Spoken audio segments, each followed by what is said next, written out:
খৰভোগৰ চকচকাত ভয়াবহ পথ দুৰ্ঘটনা সংঘটিত হয়। তীব্ৰবেগী হুণ্ডাই ভেনু আৰু স্কুটিৰ মুখামুখি সংঘৰ্ষ। দুৰ্ঘটনাত থিতাতে নিহত চকাবাউকীৰ জয়ন্তী বৰ্মন নামৰ মহিলাগৰাকী। ইপিনে মৃত জয়ন্তী বৰ্মনৰ মাতৃ নলিনী বৰ্মনক সংকটজনক অৱস্থাত চিকিৎসালয়লৈ প্ৰেৰণ কৰে। দুৰ্ঘটনাগ্ৰস্ত হুণ্ডাই বাহন আৰু স্কুটিৰ নম্বৰ ক্ৰমে AS15R4062 আৰু AS15AA0140। ঘটনাস্থলীত উপস্থিত সৰভোগ থানাৰ আৰক্ষীৰ এটা দল।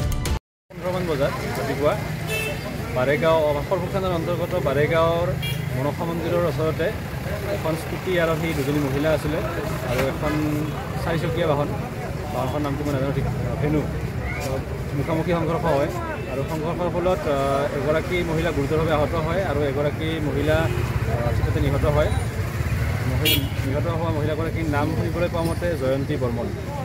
ঘৰ আমাৰ ওচৰতে চকাবাউকী বুলি গাঁওখনত, বিয়া হৈছিলে অলপ বেলেগত, ইয়াতে মাকৰ ঘৰ। মাকে জীয়েকে বুলি শুনিছোঁ, আমি মাক জীয়েক বুলি সম্পৰ্কত আছিল শুনিছোঁ। তেওঁলোকে এনেকৈ দোকানত কিয় বস্তু নিব আহিছিলে, আহোঁতে এনেকৈ ইয়াতে দোকানত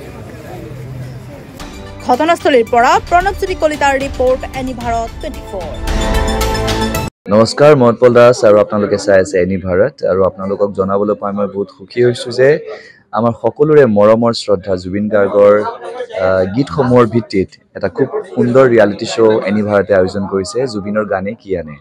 এই প্ৰথম ছিজনটোত অডিশ্যনছ আৰম্ভ হ'ব আগষ্টৰ পৰা অসমৰ বিভিন্ন জিলাত। গতিকে মই সমূহ কলাকুশলী, বিশেষকৈ যিসকল প্ৰতিভাশীল গায়ক গায়িকা আছে আমাৰ সমাজত, তেওঁলোকলৈ মই এটা আহ্বান জনাইছোঁ, তেওঁলোকে প্ৰস্তুত হওক এই ৰিয়েলিটি শ্ব'ৰ বাবে। আৰু তাৰিখটো হৈছে 15 আগষ্ট 2024 চন। এনি ভাৰতৰ অডিশ্যন, জুবিনৰ গানে কি আনে।